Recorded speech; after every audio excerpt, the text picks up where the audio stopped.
All right. So let's talk about dogs as healers and teachers in our lives, and why is this so important to our animal Reiki practice? And really, for me, it's really important because if we if we truly believe and we truly see that our dogs are teaching us, are guiding us, and that they are healing us, they are healers in their own right, then we have to realize that they should be leading the animal Reiki session, right?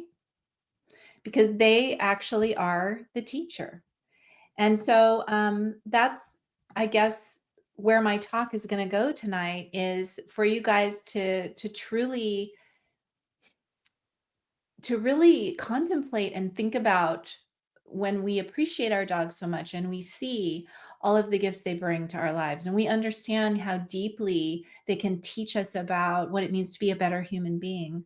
They teach us a lot about loyalty, about resilience, about compassion, about being grateful in the moment, about actually being present in the moment, about bouncing back from difficulty, right? And I could go on and on and on. There's so many things. Think of a dog in your life right now and think about what they taught you and think about the gifts that they brought to your life and think about how they healed you. What part of your heart did they heal? Right? It seems like dogs, just the right, perfect dog shows up in our life right at the perfect time. I know that our Vinny, our um, current puppy dog in our family, he's really healed the hearts of our whole family. After losing our last dog really tragically, we were all really brokenhearted. And then Vinny came into our lives, and what a beautiful lightness and joy and humor and just being grateful and his gentleness and compassion with other beings. I don't know. I could just go on and on about Vinny, but I'm sure that each of you have a dog in your life like that. So I want you to really bring them to your mind and heart tonight as I'm talking about this and just really sit with the gifts that they've given you, because that really, for me, is where this is where we get the courage to let our dogs lead our animal Reiki sessions, is really honoring them as teachers and healers. Because if they truly are, then we can't possibly be leading this healing process. It must be them. Okay. So when I first learned Reiki, I learned, human Reiki as everybody did. Back in 1998, there were no animal Reiki classes. There were human Reiki classes, and then there would be, at some point, inevitably, there'd be a sentence somewhere in the class. Oh, and you can also do this for animals. And that was really about it for the discussion. So I kind of listened to that and I'm like, okay, whatever. But I was learning it for myself. And then I went home and I started to practice. And Dakota, my dog at the time, came, and some of you know the story. He laid awkwardly across my feet while I was doing hands on self healing. And I was like, what are you doing? Because he never did that. And I was like, that's weird. And then the next day I went and sat down and started doing my practice, and he did the same thing. And finally, at some point, I'm like, oh, is he responding to the Reiki? And I sat down and I put my hands on him, and he rolled over on his side and went, finally, mom, geez, you know, totally relaxed. And that moment was when my journey with animal Reiki started. That moment with a dog who was leading the way for me. Because in that moment, I not only realized that animals also like Reiki, they benefit from it, they get relaxation, and gives them a good feeling like it does for us, but they already know what it is. Because I wasn't even trying to share it with him. I was just doing my own self treatment. And he already said, oh, yeah, I like that. I'm going to come over and do that. And so that kind of sparked this curiosity in me, like, wow, dogs understand energy way better than humans do. I'm just learning, I'm figuring out. He already knows everything.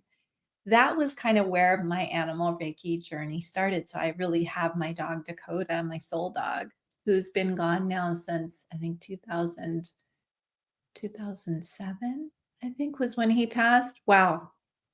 So that's like 17 years. And yet he's so close to me now, still guiding me because of all the lessons that he taught me in the early days.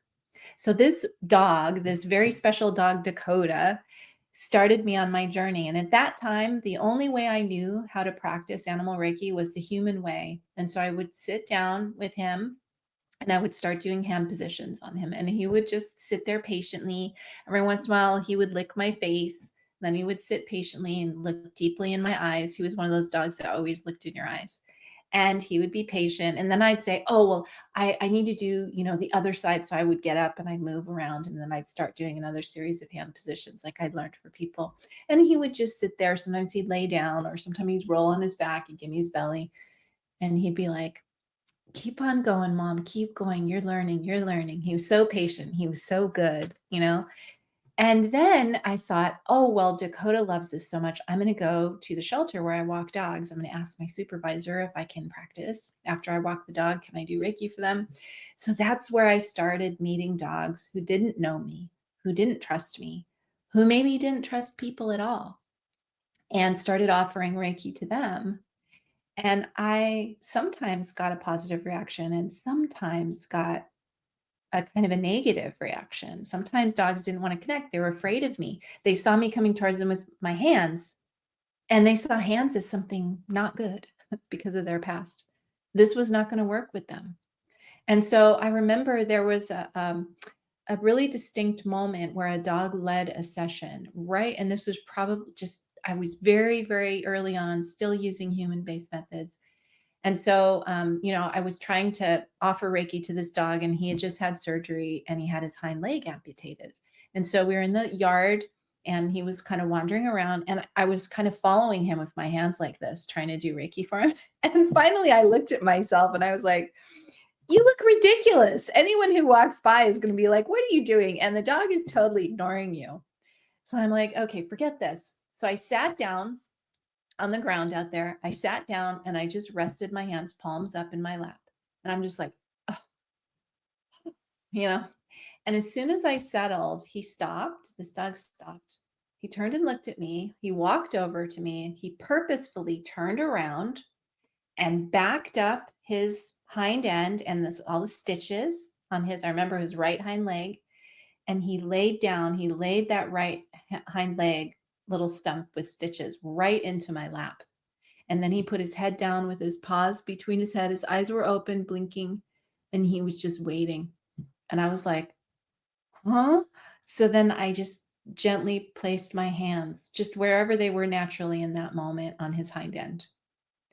And he stayed like that for a long time. I don't remember now how long it was, but it was probably half an hour, 45 minutes, hour, I don't know. It was a long time that he did not move. He was completely motionless, size. And this is a yard that's abuts another yard, and there's dogs walking by with other volunteers, and there's dogs playing in the adjacent yard. He didn't move, he didn't think of anything. He just soaked it all up and was so peaceful. And I felt an incredible amount of gratitude in that moment, kind of humility, of feeling like I don't know what's going on, but this dog knows what's going on. And there were so many moments like that where I was trying to do my human thing and trying to lead the session in the way that I'd learned. And then for whatever reason, it derailed. And I kind of went, okay. And I backed up and sat down, and then it worked. Then the dog came forward. Then the dog showed me. Sometimes they didn't lay in my lap. I remember one dog that I sat down. I started to learn that what I should do is not follow the dog around. I should just sit down in the middle of the room and just wait. So I learned that early on. And one dog I remember came and he kind of circled me a couple times, a little wary and maybe about 3 feet away, so I couldn't touch him. And then I didn't move and I didn't make any response and everything. So after he decided I was safe, he went and walked behind me and laid down against my back with his back against my back. So I couldn't touch him. But you know what? He was touching me and he felt safe. And I just knew intuitively, again, these are early stories. These are like my earliest dog stories that I remember. I knew in that moment, don't move, Kathleen. It's all good. And in that time I thought, "But my hands aren't on him, but I'm not, beaming anything at him, but I'm not." These were like human teachings that were worrying me. And I thought, "No, I have to go by this dog is telling me. He's happy, he's relaxed, he's feeling it. I don't really know how, but I guess it's working." And so I would just sit and relax, and this dog stayed with me like that for the whole time, the whole session.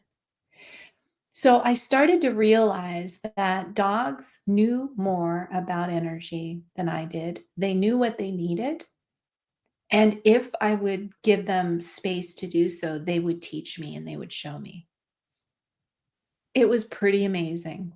So these dogs, honestly, were my very first teachers. And I started to work with cats and horses, but the dogs were the first. The dogs were my first teachers. Different times in my life, I had a period of years when I was with Bridehaven where there was a lot of cats in my practice. And then I had a period of years where there was a ton of horses in my practice. But the dogs were my first teachers, so I owe them so much.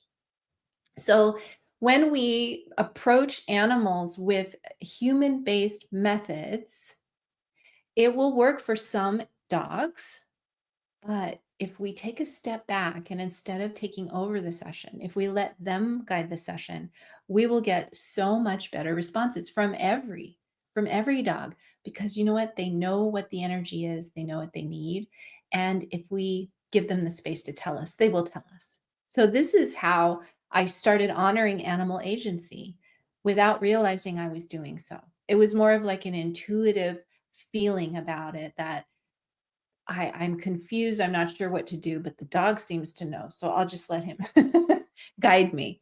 And so that's what I really think is the genesis of Let Animals Lead, really comes from that recognition, wow, the dog is gonna teach me about Reiki, and the dog understands how to heal himself, but I have to get out of the way so that it can happen.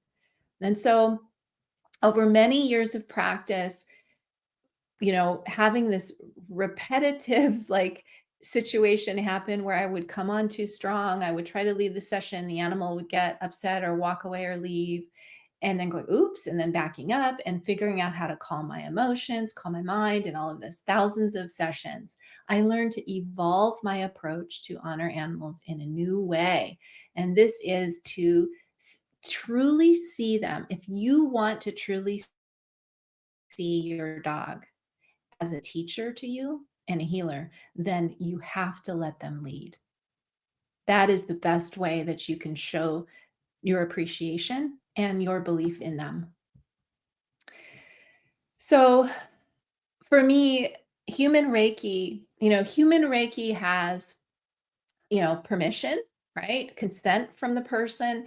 The person is always comfortable if you're working with a human being, right? But with animals, we kind of leave this out.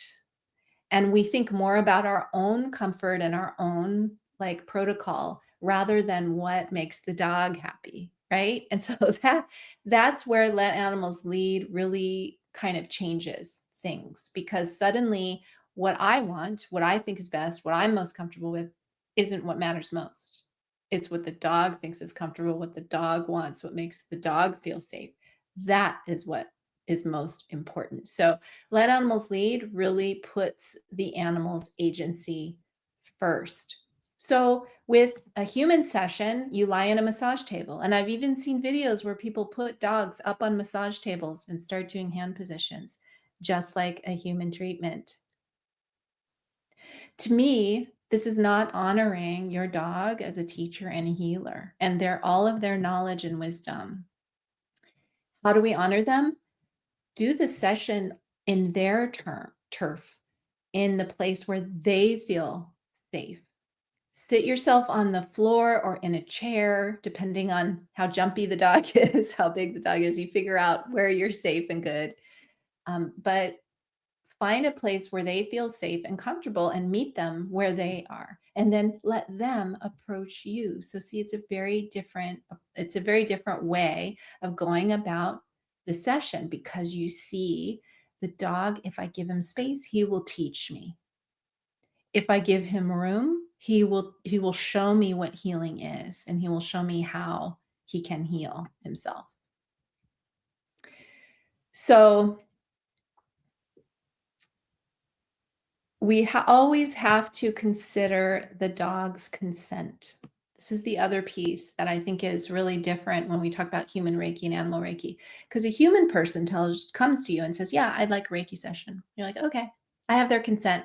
And then you can tell them, "Oh, and if you feel uncomfortable at any time, let me know and I can shift things. Or, if you don't want me to touch you, I can work in your aura," whatever, right? That's how you would make sure that the human being feels comfortable and there's consent. Well, with animals, a lot of people don't even consider consent, right? It's like, "Oh, my dog is sick. He needs Reiki. I'm giving him Reiki." Now, you mean well, but what did you skip? Permission, the dog's consent. So, once again, you're not honoring them as a teacher to you because you're taking over. "You need this. I'm giving this to you." Actually, your dog knows what he needs. Your dog might want to connect with Reiki because it is so healing and beautiful, but he might not want to connect with your ego. And so that can also get in the way of these connections. So having an open intention is key. It helps our energy feel safe and supportive rather than pushy and dominant.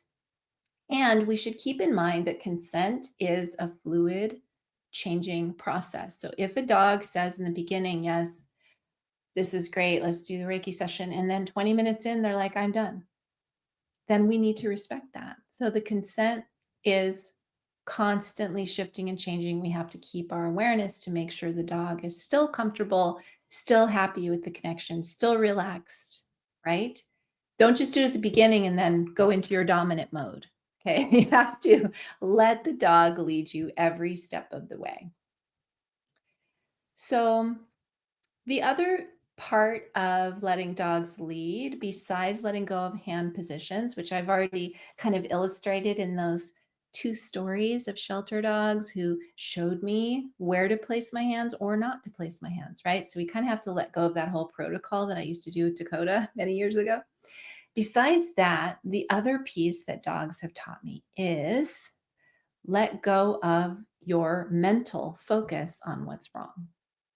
And this is one of the pillars of the Let Animals Lead method, which is to see the perfection of your animal. So when we focus on an animal's illness or issue, health issue, whatever it is, it can bring up a lot of worry in us. We can be worried about if they're in pain, if they're not feeling well. We can worry about outcome. We can be really upset about how it happened or why it happened. And ultimately, all of these emotions just feel like chaotic energy to our animal. And it also takes us out of the present moment because we're looking at the past or worrying about the future. We're everywhere else except with the dog in that moment, aren't we?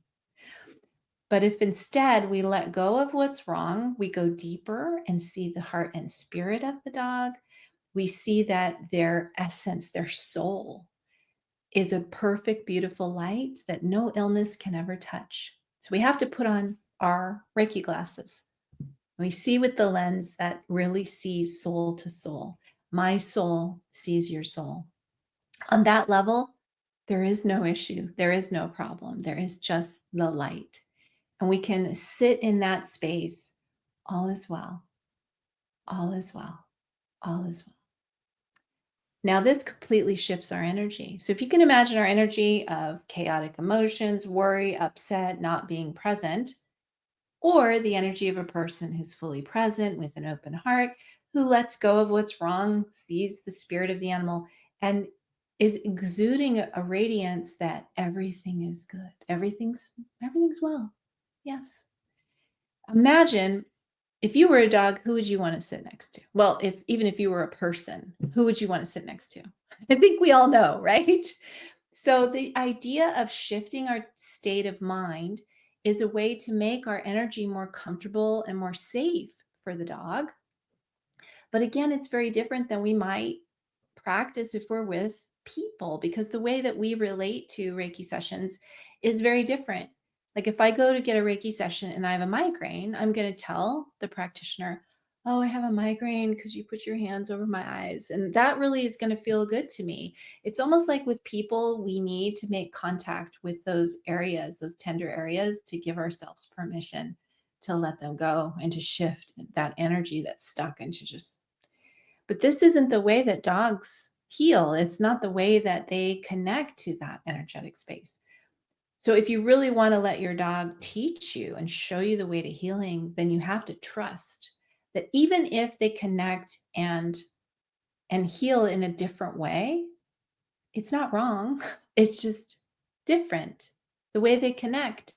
They understand more deeply. They get it, more easily than most people do.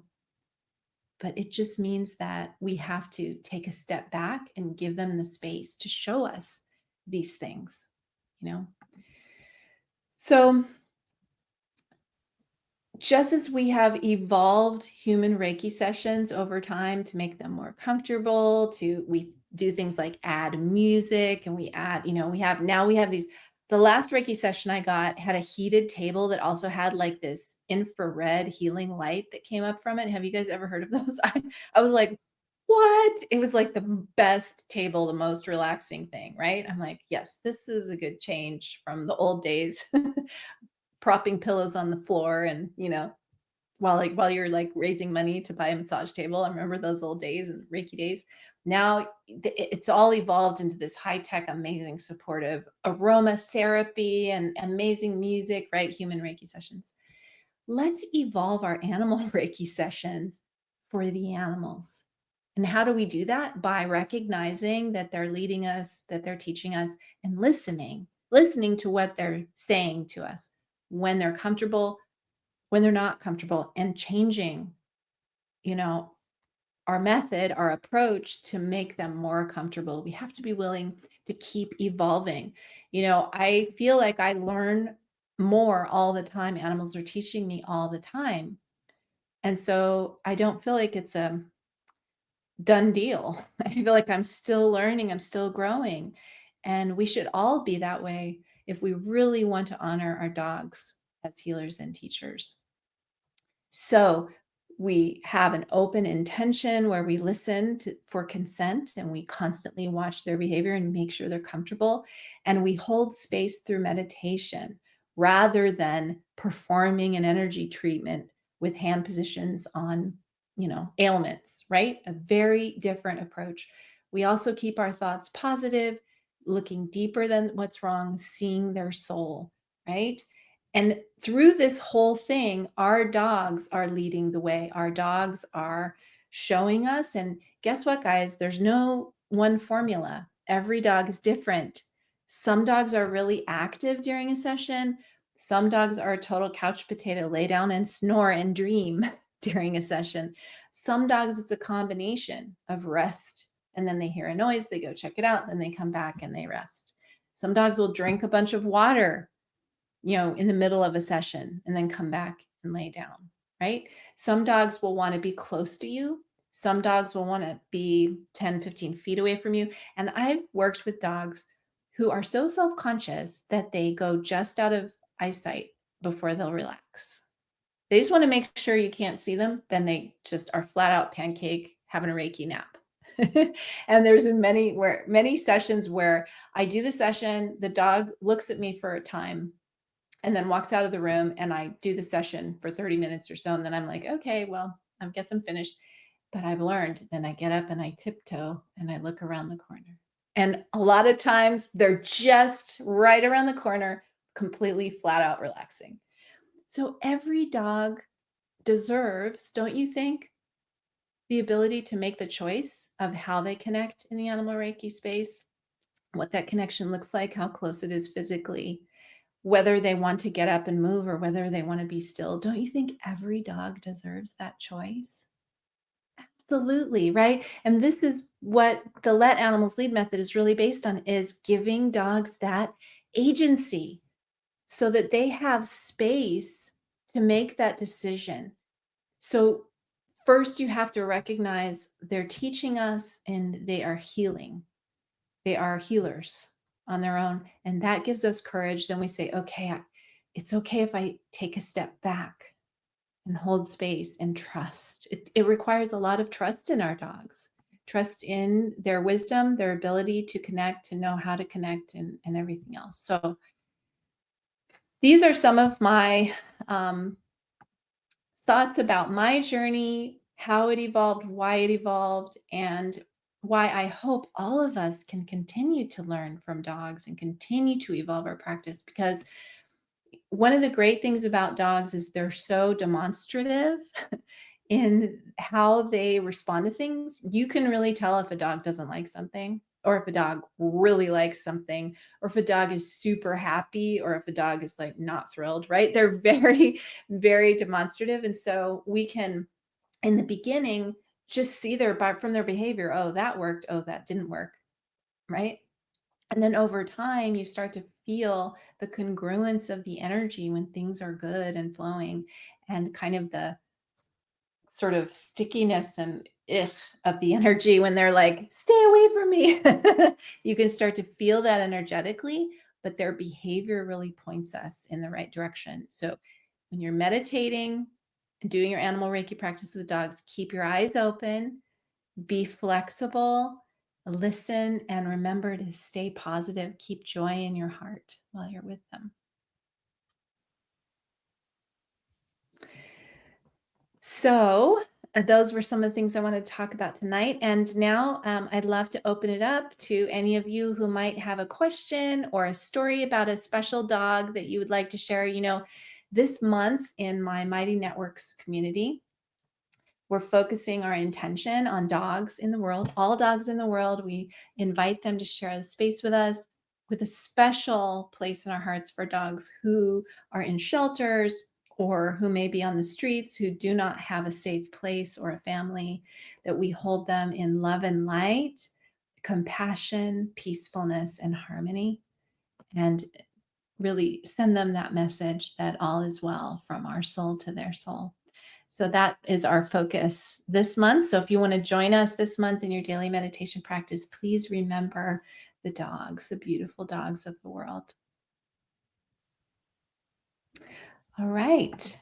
So if you'd like to unmute yourself and ask a question or share a story about a special dog, I'll open it up to you guys. Anybody?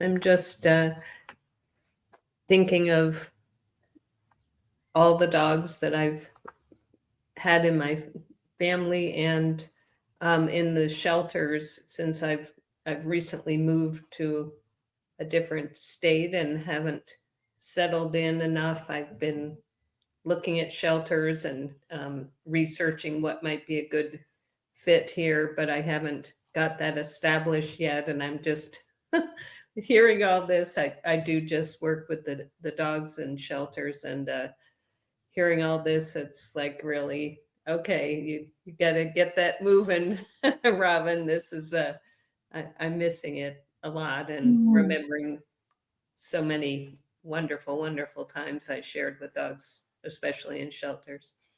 I know they're the best teachers, aren't they? And well, maybe just put it out there to the universe that the perfect situation is just going to come to you easily, and you'll find yourself with those dogs that are calling to you in the near future. I hope so. Thank you. Thank you.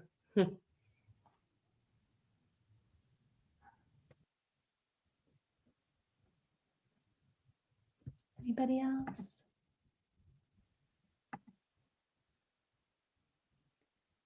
All right. Well, let's do our animal healing circle together then. And I would love to have a special intention, which I'll guide us in tonight, to invite the dogs in the world. One of the things I love about Animal Reiki, when we dedicate our meditations, it can be as practical, like, oh, my dog's sitting next to me. My intention is for my dog. It can be as wide as all dogs in the world, because the Reiki space is big enough for everybody. So let's invite everybody in tonight. What do you say? Okay. So let's go into Gasho, and we'll take a moment to dedicate all the energy of this practice to the dogs in our lives, to all of our animals. Sure, let's invite them all in. And let's make a special, heartful intention this April for our meditations for all dogs in the world to be surrounded with love and light, peacefulness, compassion, loving kindness, that they feel that in their heart from this space, no matter what they're facing, no matter what they're going through, that this meditation invites them to step in to a transcendent kind of peace that cannot be taken away no matter what. And we'll rest our hands on our lap and let's take a few hara breaths. So just really breathing in, imagining our breath is a beautiful light. And when we breathe in, it comes in through the crown and fills our body all the way down to the lower belly, the hara. And then as we exhale, we can imagine that light expanding out our skin and into our aura and out into the universe. So breathing in the light, filling our body, connecting to the belly, and breathing out, expanding that light. And take a moment to just do a few more hara breaths at your own pace, focusing on the movement of the light as you breathe.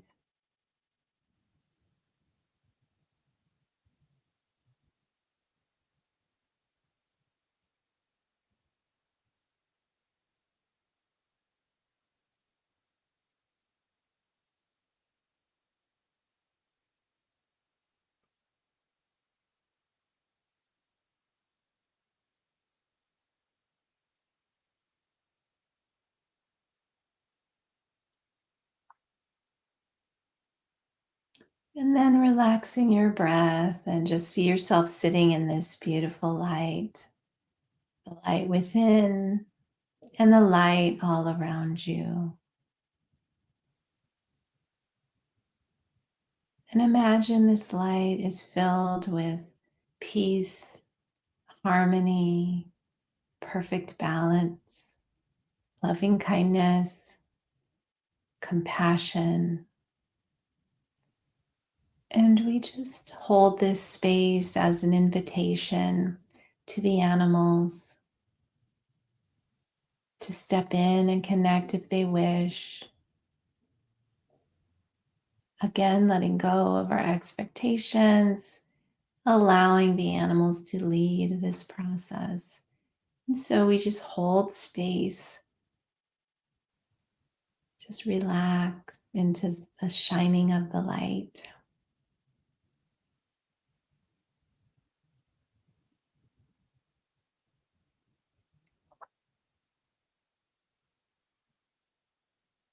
We trust the animals to step in, to know what they need, to sense and feel the energy because they're so connected, so sensitive. And so just relax that, tendency that we have to control everything. And we just hold space with love and light, trust.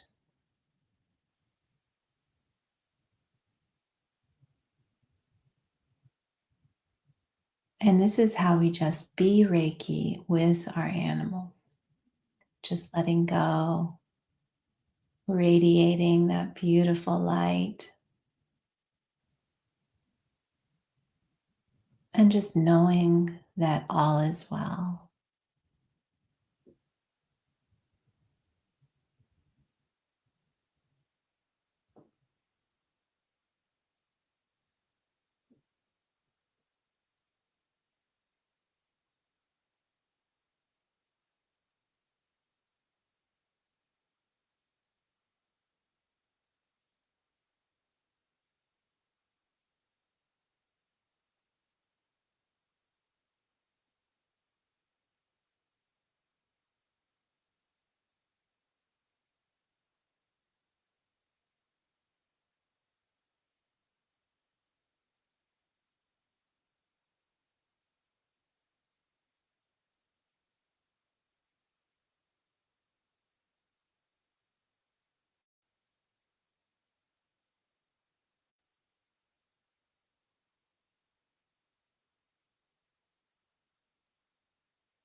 And then bringing our hands back into Gasho.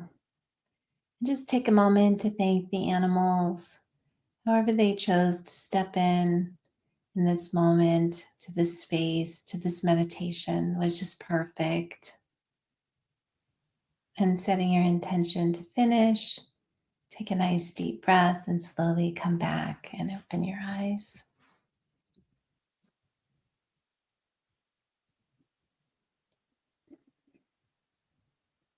Well, thank you all for being here, for being a part of the space with me tonight, for our beautiful animals. And I hope that maybe some of what I've talked about tonight is inspiring to your practice, or like Robin, you said, it's inspiring you to get back out in these shelters. I love that. And so just really thinking about how this simple practice of meditation can make such a huge difference, not only for the animals, but also for what kind of human being that we want to be in this world, too, right? Well, have a beautiful evening, everybody. Blessings, and I'll see you guys next time. Bye.